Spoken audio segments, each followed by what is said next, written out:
G'day everyone, it's Anthony Simon here, and I'm very fortunate to have Dominique with us today, Dominique Doyle. And a little bit of background, she's obviously got a wonderful, beautiful smile for those that are watching it on YouTube, but those that are watching on Spotify or other platforms, you're just going to have to jump across and check it out. A little bit about Dom, she is a very experienced performance psychologist, demonstrated history working with several national and international sporting teams, and you can see an Australian jersey behind her, so no doubt she'll talk about a few stories there. Dom is a registered psychologist and has a master's degree in sports and exercise psychology.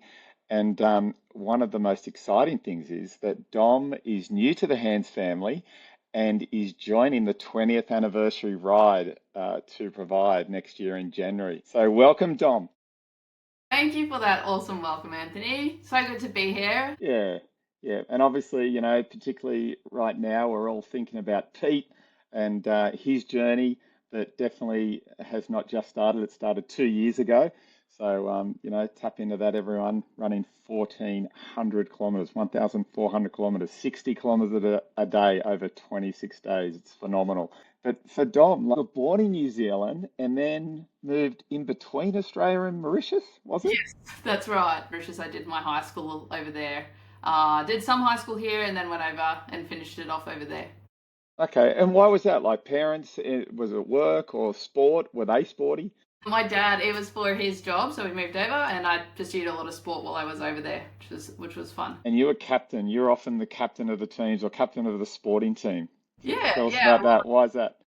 I love the captaincy leadership sort of role. I was lucky enough to be the sports captain at all the schools growing up. I just love it. I love supporting people in sport. It just kind of naturally led me to be a sports psychologist. Yeah, just I love the supporting just as much as I love competing. Yeah, something you just said then, that natural ability. I want to talk about that a little. I'll definitely come back to that. Absolutely. Is it obviously it's in us? Is it in everyone versus is it something that we can learn and that mindset? But you did some competitive sport in netball. Is that I've done recently as an adult a little bit of very amateur level netball just for fun. yeah?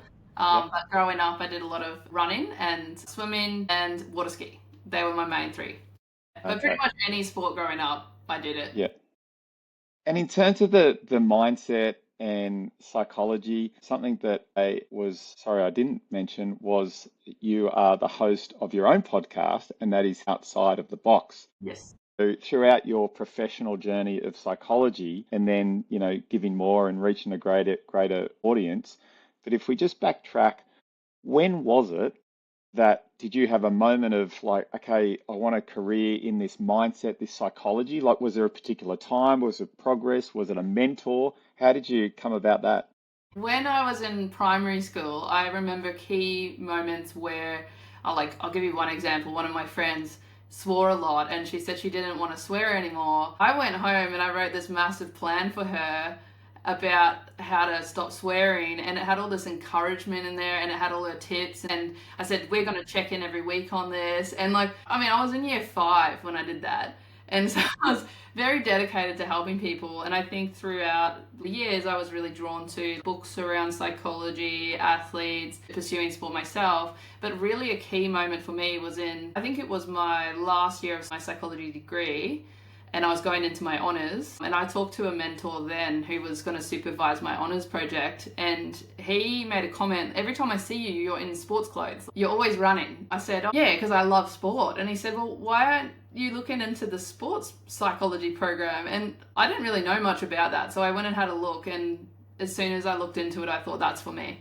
So I guess he was very pivotal. I can really thank him as a mentor that he pushed me into that direction. And I think there was lots of little things along the way that pushed me, that way. And I didn't look back once I went that way.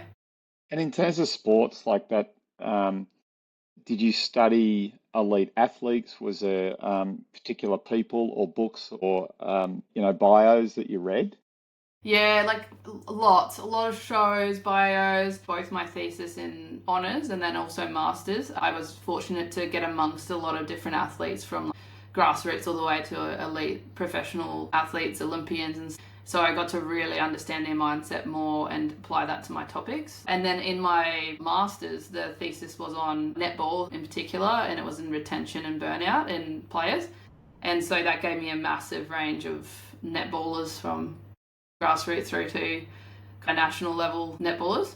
For me, my favorite thing is learning through really being on the ground level with athletes and sort of learning from them and with them and being on the same level as them in terms of like we work together as a little team. And you talk about, there's intrinsic motivation versus extrinsic motivation. Like, where's that start? How do you become aware of it? And is there a need to sort of tap into that? So I guess two things, like if you can explain the difference and why they're important to tap into to really, think outside the box and perform at a higher level. Yeah, I'm glad you asked that question actually, because I think we need to talk about it more. Motivation is huge, of course, and like when we apply it to Pete too, he's going to need a lot of it to get through the 1,400-kilometer journey. So to put it in short, intrinsic motivation versus extrinsic. Intrinsic is we can think it's inside of us. It's what sort of drives us for our own reasons. A lot of that's enjoyment. It's the autonomy we have. It's relatedness to others. It's the community we get from sport. It's our inner drive. It might be, your own little personal achievements and stuff along the way. Why we do it for us, not for the pressures from other people or external pressures. We're extrinsic motivation, which is still important, but we know if we rely just on that, it's not going to help our motivation as much as if it's intrinsic from us. Extrinsic's very much reward-based, recognition from others, outcomes of winning, pressures from our parents. We do it because our dad did it, our mum did it, things like that. Both can help motivation. The reason it's important in sport, or the reason we might look at intrinsic motivation and different sources of motivation, is because we want to pursue that goal and get it done and finish it and get through the hard days, and motivation is going to help you get through the hard days. This is why a lot of people will talk about the why at the moment. Come back to your why. Like, why is it important? And that's just a source of intrinsic motivation. So intrinsic is, would you say, if you put a percentage on it, like 80 or 90%, part of the real success and the ability to move forward as opposed to the extrinsic? Yeah, it might be that like importance level is really high. Like, the realistic level that it comes in for a lot of athletes, because it's so competitive and a lot of driven by the pressures of parents and rewards and outcomes and getting scholarships and getting into the right teams and all sorts of other things, selection. I'd say that a lot of their focus, and this is where it can be challenging, is very much on the extrinsic side. So the ideal world would be like, let's lift it up to 80-90%, or like have more balance, even if it is 50-50, really sort of understand your intrinsic motivation. I do see that a big challenge. And how do you do that, Dom? Like, is there a process? Does it take like a month, or, throughout? Is it where you sit down at a beach or overlook a mountain or at a coffee shop, where it's noisy or quiet? Everyone's different. But how do we tap in, or how do we really bed down that intrinsic thing? I don't think you can do it just in 5 minutes, but is there a process to draw that out? I like your idea of the mountain. That's great. I think everyone should go sit on a mountain and think about these things. Yeah, honestly, I think, if you have a real honest conversation with yourself, I think one of the questions you can ask is, like, why am I doing it? And what factors am I really enjoying about the sport? What am I enjoying about the challenge, for example? If it's for listeners who it's maybe performance in their business, or they have another goal outside of sport, outside of business, whatever it might be, it all is the same thing, really. It's coming back and looking at the basics of, like, why am I doing it and what am I enjoying about it? And you could write those down, put some like, you could sit at that mountain and write those down, like, what do I really enjoy? And am I investing that time into those enjoyment points, or am I more just focusing on just the result, recognition, things like that? Yeah, it's really interesting. Like, I'm in my 50s now, and more than ever, I realized that, how people say, oh, it's not the destination, it's the journey. It's a little bit like water off a duck's back when you're in your 20s and 30s, and dare I say, maybe even into your 40s, definitely in your teens. And it is about that, extrinsic, reward. But it is, I can say it is true. It is the journey, Yeah. Tell us more about that. Yeah, there must be a correlation with age, because I feel like I'm getting more of that wisdom as I'm getting older too, and I'm like, oh, this is exactly right what those wise old adults used to tell me when I was young. Yeah, It is important to enjoy it. And I think, I mean, if you're only focusing on the outcomes of your big, whatever it is, your challenges, and, I know for Pete, for example, he's got a million reasons of doing it. He's got so much extrinsic and intrinsic value there. yeah, If you're only really focusing on the outcomes, and I think if we put it into your analogy of the whole journey and enjoying the journey, well, we need to come back to that. And otherwise, you kind of get to the top of that mountain, right? And you're like, I didn't see the view the whole way up. I only saw the end view. And yeah, there's so much that you miss along the way. yeah, So I guess if we're going to put that into a practical thing there, it'd be like stop, take a pause, look at all the steps you have taken already in your life, in your challenges, whatever, in your sport, and sort of reflect on those milestones and reflect on how far you have come and what you enjoy about the journey, the goods and the bads. yeah. And just being in that moment, like now, living, not always to the future. Totally. I'm going to ask you a few things about Pete because Pete's going to be listening to this, Yeah, right? When he's running, and we don't know what he's going to be, where that mental state will be.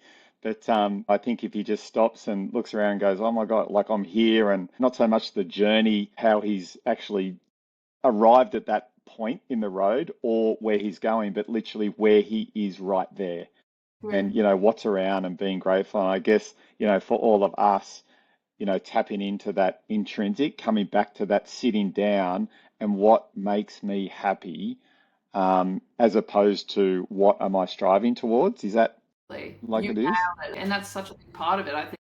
I think you nailed it there. I think we all need that reminder though, don't we? To be Yeah, and to engage with our senses in the moment. Not yeah. always looking for the next thing. Well, for you, you're obviously riding 800 kilometers next year, and there'll be times where, you'll be in a group, and there'll be times when you're thinking, oh my gosh, like this is intense, and a lot of other emotions going through you. And, my advice to you, I've done quite a few, like I've done eight rides, Yeah, and, sometimes I mean to sort of drop back and just be alone, right? And just look around or just look at the pedals in front and things like that. So, I encourage you to, have those moments of alone, but also, you'll be there for other people with your, specialty. yeah, for sure. That's a really good point. Everyone's so different with how they embark on something like that and how they get through it mentally as well. And it's really good to hear you share that. That would work for a lot of people too. And just slow it down, know exactly what you need in the moment, being honest with yourself and your body and your mind. Right, but eight rides is really, that's great. Yeah. Yeah. Well, during COVID, we did a ride out Mudgee and Dubbo, and it's called the Great was it Western Trail Ride, and it was like 460. It was amazing, and there was a mice plague, and we had mice running around of the night in the pubs and things Oh my like that. goodness, Yeah, I reckon I should do a podcast with Pete on that. That was pretty amazing. you need to do that.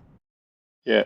So, Dom, just something you said then, whether or not you're an athlete, sorry, an elite athlete versus an athlete, we're all, I think if we're running, you're an athlete, whatever. But what separates the norm? And when I say normal, like it's unfortunate because most people normal is really, I guess subpar, and this is the whole process of your, goal is to get people to think outside the box. So is there a big difference between that weekend warrior doing the fun run on the Saturday morning versus the the elite athlete? What is that difference? There's so many things I can nerdily sort of answer to that. But I think the main thing, We just can get a little bit nerdy. I think it's very nerdy. But the one thing I could probably say there, and through experience, is the elite ones and the ones who are really accomplishing these great goals. One of the really big things to remember with these people is that they're out there and they're training hard. That makes a big difference. I think if the weekend warriors go and doing fun runs on the weekend every once in a while and inconsistently, they're probably not putting as much time into the mental strength and the mental areas. We need to really strengthen the brain like we do our body and really emphasize the importance of that. So if they're going out there and they're sort of breaking themselves and they're becoming resilient and they're pushing their comfort zones, they're then able to really actually perform when it comes to that day. It's really about all the little investments and consistency along the way to get there. Then I guess like the boom bust, which is like the weekend warrior might go and do a 21K run and they haven't ran in like 5 weeks. And they break themselves, but they're not consistently working towards it. That would be something I'd say is a big point. And for people listening is train hard, push your comfort zone consistently. And is that how you strengthen the mind? Because you can strengthen the body, the muscles, the tendons, but strengthening the mind, and it's something that, again, Pete's going to go through incredible ups and many, many, many challenges, right? In my life, I'm the youngest of 4 boys, and a couple of my brothers have done incredible. They went across the Sahara Desert and ran in I forget the race now. It'll come to me. But they ran something like a marathon a day and soft sand and things like that. And I've done a few half Ironman, but my dream is to do a full Ironman. awesome. And it's mainly because of the mental aspect. Like I've just really challenged myself. So, how do we strengthen that? It's not a muscle, it's just like neurons, right? It's resilience. Like, how do we strengthen that? How's Pete? He's going through things now. How's he in that moment? How do you get out of it? I think that we put limits to ourselves, and I think we have to always stretch the comfort zone to see what we're capable of doing. And I think Pete's done an incredible job through his training and through all the preparation for a couple of years now to show himself that he can do hard things. So I think he needs to remember while he's running too, like, I can do hard things and I'm doing this for something really special to me. And, one foot in front of the other, I've got this. He might need to reset his mind, for example, and take a little pause and come back and know that he can get through the day and sort of break up those little tasks, get to that speed light, or get to that bridge. I can do this. And before you know it, he's gotten through it. And when do you know you're on the edge? Like, how you said, sometimes you might have to just stop and pause because, some people go too far, right? And they just keep on going and then they break. Yeah. In body and mind. Yeah. So how do you know before, because people that are doing these sorts of things like Pete and even the weekend warrior, they feel a little niggle and they go, no, I can keep going, and they think they're 18 again. When do you know? When do you know when to stop or pause? I like pause is probably better than stop, because even when you pause for a moment, you're still moving, right? Totally. In the mind. Yeah, you're still there. You're still present with it, aren't you, when you pause in? I think in the ideal world, and this, I guess, comes back to your question with amateur and professional or elite, I think they've had enough work to understand what's good and bad pain, or, what's an actual niggle that's going to lead to injury. I guess if I answer the question really bluntly, one, I guess, be really realistic with yourself and where you're at. And if you're trying to compete or you're trying to do what your 18-year-old self did, or the same pace and the same sort of challenges, but you haven't trained up to it both physically or mentally, be a bit realistic with yourself that you can still get there, but you might not be there right now. So I always say, like, you're not there yet, but you are going to get there, and sort of you can reach, as far as you want. Like, you can do amazing things, but be a bit realistic with yourself. But also, if you're working with a good team around you, like your strength and conditioning and your coaches and your physios and sports cycle, whoever's in your team, hopefully you've established that pain's not dangerous and it's okay. If it's okay, it's all part of it, like your DOMs. So hopefully you've got that background and understanding of what's safe and, safe pain and stuff like that. Yeah. And you talk about the support team around us, and sometimes, and again, there's the weekend warrior who probably don't have a support, sports team, but they have a team, a partner or a son, daughter, brother, sister, mate. For Pete, he's definitely got a team around him. What advice do you give them to actually step in, and how do they approach, their person that they're supporting? How do they do that? How do they be honest when that honesty can, sort of get a reaction?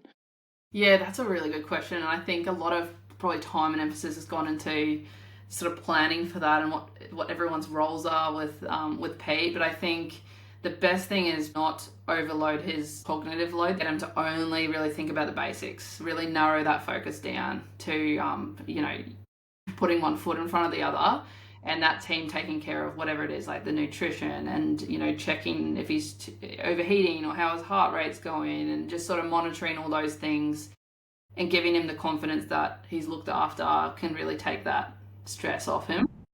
So as a team, I'd say definitely less is best for him and his brain. And what about the average person sort of, training to do something, or, listen to this, and a fellow bike rider who you haven't met yet that you're going to be riding alongside an amazing human, how does their support team or, help them? You could just ask them directly what they need in the moment.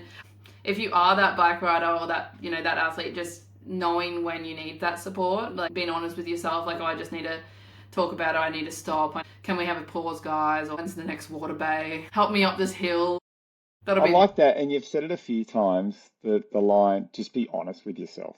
Yeah. And I think, when those that do push themselves tend to be, you may be a bit more mature, and you can be as frank as that, at the start before it happens, just be honest with yourself. I'm going to be honest with you, because quite often, yeah, I'm pretty direct with people now, probably because I'm like, well, what other way? Like, you might as well just tell them. And then all of a sudden, it's just like, oh, they're like, oh, yeah, you're right. Thanks for that. Yeah. They needed it. Yeah. So I love that. Just be honest with yourself. And 100%. And the more you get to know yourself through doing hard things, the more you'll know and recognize your own cues and when you do need to be honest and you need to sort of take a step back. The ego is a funny thing though, because if you used to be an elite athlete, now that's a whole other story. If you used to be really competitive and then you're doing something from the ground up again, yeah, you can get really frustrated with yourself and not want to have that support or, be comparing to past you. So take it to where you are now and honesty is a big one. But like, I know for me, for example, being like an amateur athlete, if someone is going to encourage me, even if I'm on Strava and someone puts the thumbs up, like kudos, I'm just like, no, like that's annoying. Really? Yeah, I don't like the encouragement. Like, I prefer to do a race and not have anyone there watching me. It's funny. I want it to be really, like, sort of an inwards, just me. Well, on Strava, you can just make it not public. Yeah. Oh, like, sorry, Zwift. I was talking about Zwift. When you're like, okay. people on Zwift and they're like right on and give you like a thumbs up. Yeah. Go away. Yeah, I've got the Peloton and you get all these high fives and it's like, who are these randoms? I know. Go away. I'm just trying to focus here. And then I guess if I got someone who's encouraging me saying like, oh, you're doing good, Dom, like, come on, pick up the pace. I'm like, I am giving it everything. Don't tell me to pick up the pace. Yeah. Yes. Don't you love that? Like when you're on that breaking point and someone goes, come on, like just step it up a bit. It's like, mate, I've just done like whatever. Literally, I'm like, I'm going as hard as I can. And I think that's where I guess I'm saying that because I think emphasizing, your needs to your support people, like I probably emphasize like, I don't really love that sort of encouragement. I love the tough love or even just don't talk to me until kind of after. Yeah. So you'd see, when you work with athletes in the Commonwealth Games and outside there as well, you'd see people who would, be physically just wrecked through training or physically and mentally wrecked through a performance, yet they have to get up the next day or that afternoon and, quote unquote, perform again.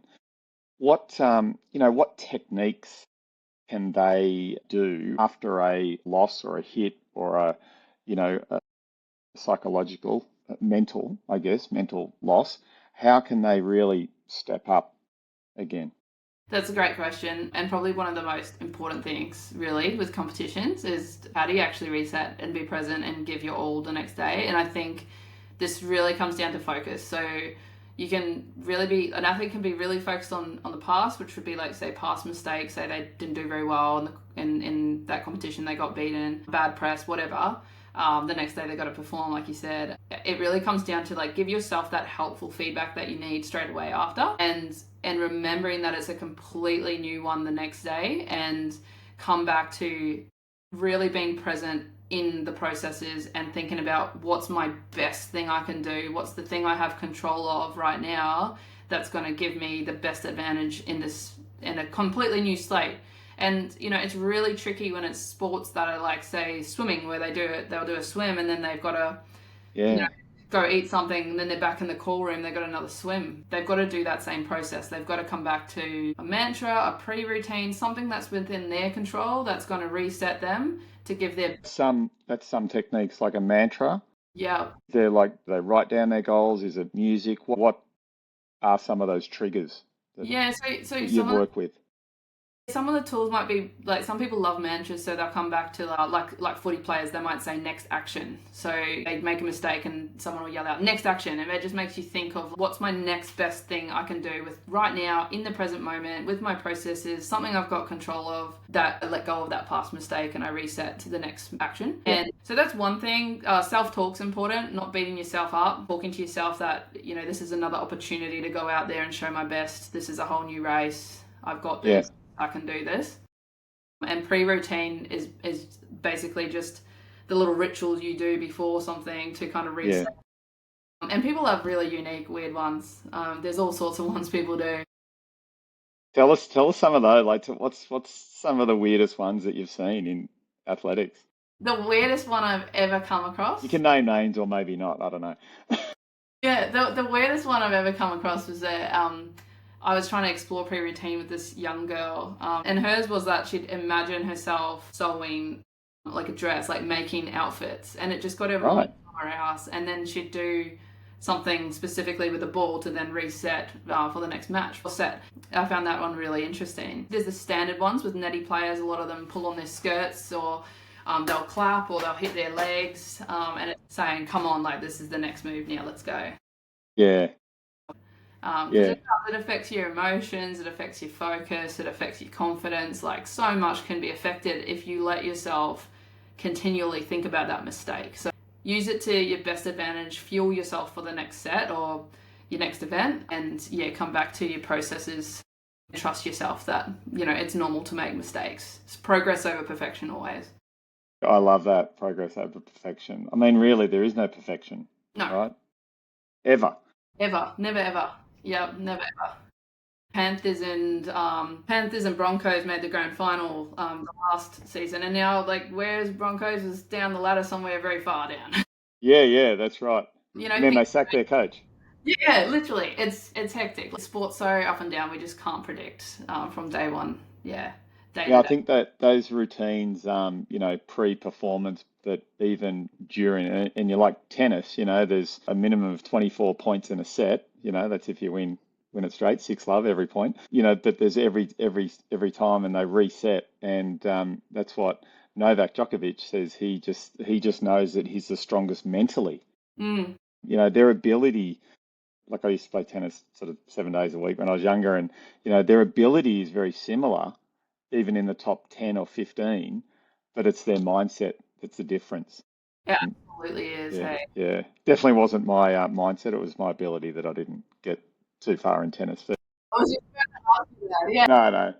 no. I just like doing exercise. I just love doing new things and trying out new things, and I guess being social and stuff like that. But I was always sort of in the elite squad, but the bottom of the elite squad. So, because I didn't have the talent. Like, I probably had the mindset, but didn't have the talent.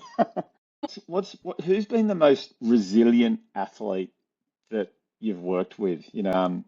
What did they face, and what form of resilience did they have? That's a good question. I can probably point to my business partner. Okay. So we've just recently done a podcast on here. I interviewed her. There's been so many amazing athletes I've worked with, but for her, the resilience was her story. It's so inspiring because, everything that could be against her, all the adversity. Is it okay to share a little bit of that? Or? Yeah. So for example, and I touched on this on the other episode, but she was brought up in Alice Springs and didn't have a hardened track, and she was a track and field sprinter. The grass has holes in them. She rolls her ankle. She was chased by dogs on the grass track. Like, she'd have to do a 12-hour drive to get to the closest tartan track. But then she still managed to get to the Australian stage. Like, and I think everyone can take a leaf out of her book and her story, is that you work with what you've got and the resources that you've got, and if you want it bad enough, you'll find a way. You're not going to find, I guess, excuses or anything like that. You just push to find it if that's what your passion is. I like that. Work with what you got, and that sort of loops around to that intrinsic basis. It does. Exactly. It is very intrinsic. Even like, I mean, the classic Usain Bolt, he didn't have many resources. Definitely didn't have much, to get him to that world stage, and he made it. We get so caught up in all the little details that we need the fancy shoes, the fanciest coach, the fanciest this and that. Courtney didn't even have a coach that was there with her. She was there alone as a young person on a grass oval, if I'm going to make that really relatable there, it's like believe in yourself and try to be grateful for what you do have and the tools you have in front of you, and you can always build on those. And we do have a lot of privilege here, that we do have a lot of resources. Sometimes that means we're less motivated though, because we're not fighting as hard because it's at our fingertips. Yeah, that's something you touch on there, not only in sport, but I guess our society. Like, we have things very easy here. We don't have to worry about health or a doctor or, education. We're a very fortunate country, and that makes us maybe lazy and soft. So yeah, you hear these athletes and people that do great things. They've had some hardships, and they've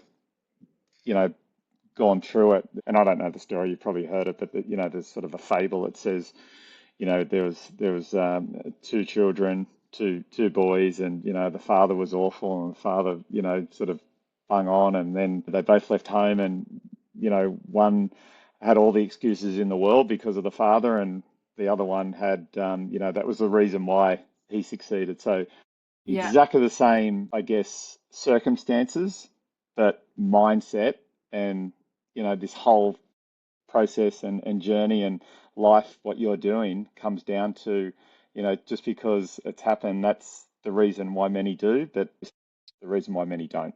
Absolutely, and that's where resilience might not come natural for everyone as well, because there's so many factors. I think you're talking about Rich Dad Poor Dad. Yeah, that's one. He does say that, as well. Yeah. If I could, have you been to Thailand? No, not yet. Okay. I'm very keen. All right. So what's the hottest environment that you've been in? Like, whereabouts? Probably like Fiji, Samoa. Mauritius is pretty hot, but I'd say Fiji and Samoa is pretty up there. It's pretty hot. Okay. Yeah. So, Singapore's that, Singapore was boiling. yeah. All right. So I want you to put yourself and the listeners in this mindset of, they have just run, and literally at the level of fitness you are right now, every single person listening this, you've just run 20 kilometers in 40 plus degree heat, and you're not a runner, right? Because that's at the level where Pete might be feeling after 1,000 kilometers on the X day, and it's 40 degrees, and so that's where it's at. That's what Pete's going through. And what advice would you give him in that moment? And you've just sort of rolled up to him, whether it be on a bike or rolled up to him in the car, or do you do that, or do you jump ahead and sort of just tap away next to him? What would you say? What would you do? What could you give him? Probably some encouragement, some like, well done, you're doing so good, come on, next step. It really depends on the person. Yeah, Like okay. I told you before, I would just not like that. I feel Yeah. I feel like people would enjoy that. So I guess sometimes it's just being there, like Being there. just being in the aura Yeah, and just feeling that energy. yeah. See, sometimes like I mean, that sounds brutal. Like, but yeah, maybe in some encouragement, saying that he's got this. Come on, let's get to that next pole over there. Come on, we've got this. We're almost there. Like, at that point, there could be a bit of the angel devil on your shoulder, and sometimes that devil starts to get a bit louder. Yes. Particularly with the heat and the challenges. So make that angel a lot louder. And if you have to be that person that encourages them, and you make it louder, and you re-encourage them and recenter them, then that's what you can do. And I'd come back to what's within Pete's direct control right there, right now. Yeah. focus on your breathing, come on, you've got this, and remember your game plan. But yeah, whatever his sort of focus is there. And I think, yeah, it was probably a little bit of an unfair question actually to ask you because it really is knowing the athlete and going through what they need because they've already spoken to you, I guess, about that situation when it happens and techniques, Yeah, I it's a think. great question though. Like you really put me in Yeah. the zone there. I was like, in Thailand then when you were asking it, I was like, oh, I'm over here, it's hot. Yeah. Yeah. But Because yeah, when you're over there, like sometimes like moving can be cooler than stopping. Because I remember like getting off the bike and I think, can we get back on the bike and just move because it's just humid and just hot. that would be my only, like personally, that's my only real worry about the bike. Like I'm not worried at all about the 800 Ks or anything, but like I'd rather get the whole 100K done and then just stop and relax by the pool, Yeah.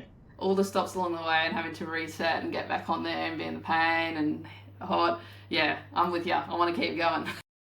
Well, if I could give you or any listener who hasn't done the bike ride and going to be doing the bike ride, it's definitely time in the saddle before the ride. So you can be fit, you can be, we've had super fit people do it, run marathons or do CrossFit, but you've got to get that bum ready. Yeah.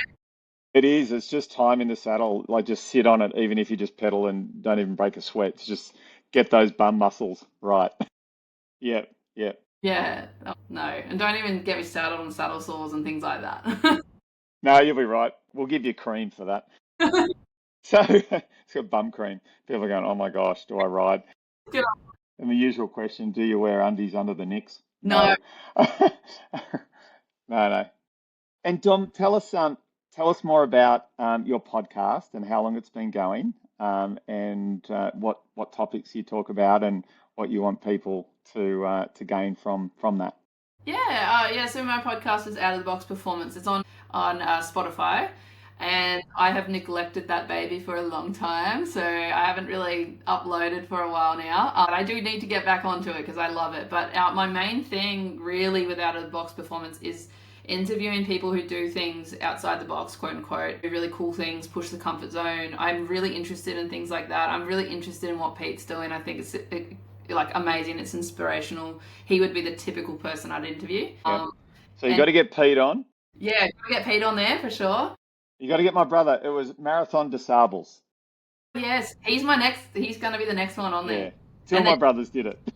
yeah, no, for sure. They are typically who I'd want to interview for sure. And Yeah. it's just basically what I want to do is normalize challenging yourself and doing amazing things to the everyday person who might go, I could never do that, and showing them that there is a way to do that and how people do it and navigating their brain, their mental performance, their physical performance, and then some tips from me as well. So yeah, definitely go on there, jump on. My first ones that I did, I very much didn't know how to, I just lost my ability to speak English, to be honest. Like, when I listen back and think, oh, I didn't do a great job. Listening to you today, your first time doing like hosting, I'm like, I wish I was like that when I first started.